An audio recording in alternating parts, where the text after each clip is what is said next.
것으로 이지암의 저작일 가능성을 가장 강하게 뒷받침한다.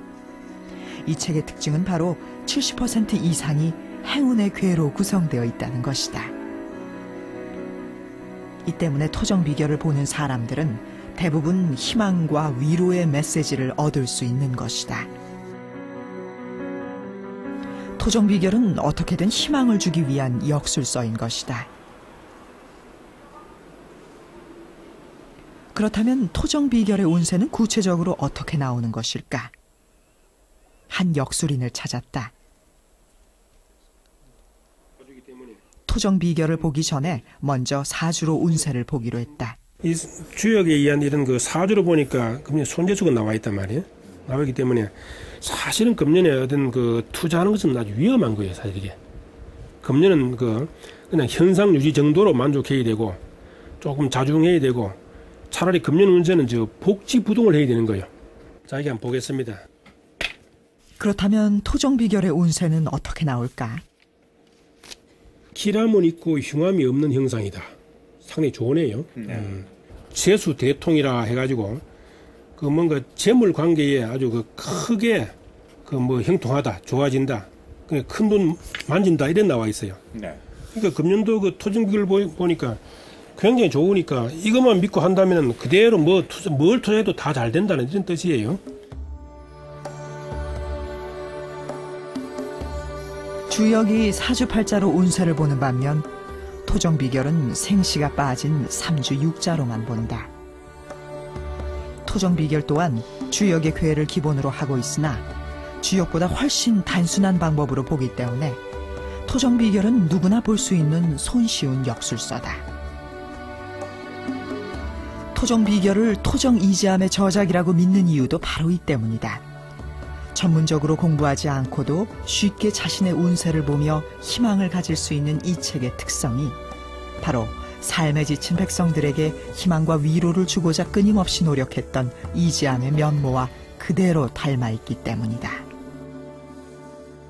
토정 비결이 단순한 역술서 이상의 의미를 지니는 것은 바로 민중에 대한 애정을 바탕으로 한 저자의 사상과 철학이 녹아있기 때문일 것입니다. 이것이 곧 토정 이지암의 삶의 태도와 그대로 연결되는 부분이라고 할 수 있을 것입니다. 그런데 이런 이지암의 애민 사상은 어디에서부터 출발했던 것일까요?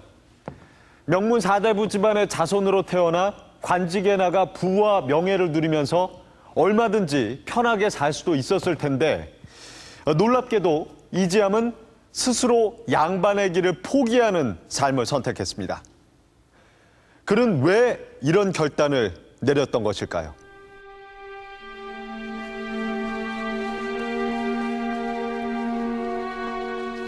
이지암이 살았던 조선 중기는 권력 다툼이 끊이지 않던 정치적 혼란기였다. 집권층인 훈구 척신과 신진 세력인 사림들 간의 갈등이 계속됐고 명종대까지 무려 4차례의 대규모 사화로 수많은 선비들이 숙청을 당했다. 특히 을사사화 이후 권력을 잡은 문정왕후와 척신들의 학정은 극에 달했다. 이런 정치 소용돌이 속에서 이지암에게도 충격적인 사건이 발생한다. 지함의 절친한 친구였던 사관 안명세는 을사사화의 부당성을 지적하고 그 주범들이었던 당시 권력자들의 행태를 비난하는 사료를 작성했다. 하지만 이 사료는 을사사화를 일으킨 장본인들의 손에 들어가고 이를 문제 삼아 안명세를 잡아들인 것이다.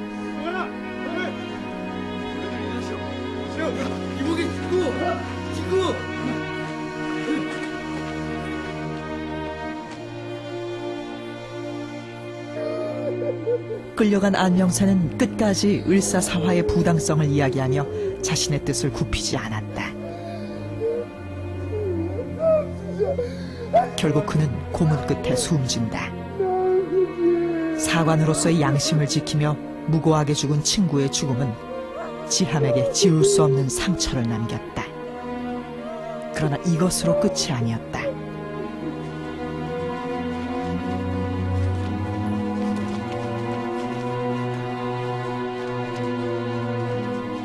1547년 일어난 양재역 벽서 사건. 전라도 양재역 벽에 문정왕후를 비방하는 글이 나붙은 것을 계기로 또 한 차례 살인들이 대거 숙청당했다. 전국이 들끓는 가운데 2년 후엔 이홍남 형제의 고변 사건에 이지함의 장인이 연루돼 죽음을 당했다.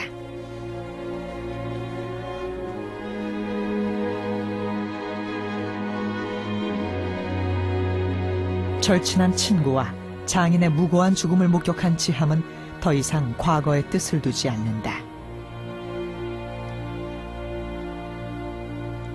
이지함에게 있어 벼슬길은 부당한 권력을 얻기 위한 수단일 뿐이었다.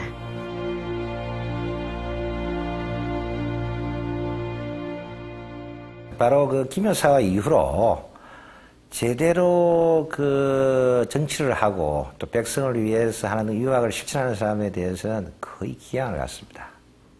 다시 말해서 아마 아까도 얘기했지만 그 안명세 사건이라든지 4대 사화, 바로 선배들이 할 있는 시대였거든요. 이후 이지함은 기나긴 유랑을 시작한다.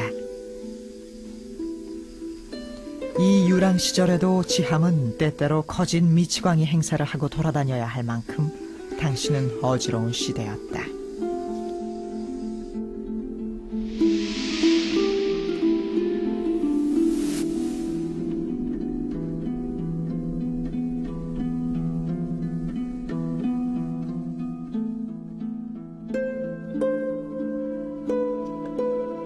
하지만 이지함은 이 유랑 기간 동안 백성들의 현실을 목격하며 세상을 변화시키고자 하는 뜻을 품는다.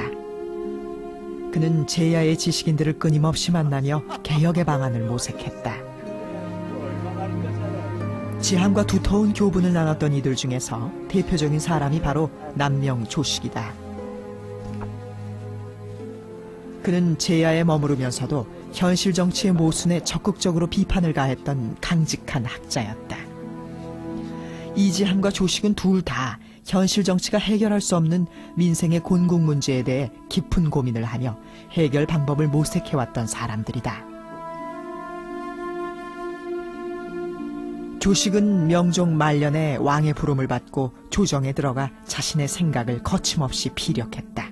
성은이 망극하옵니다.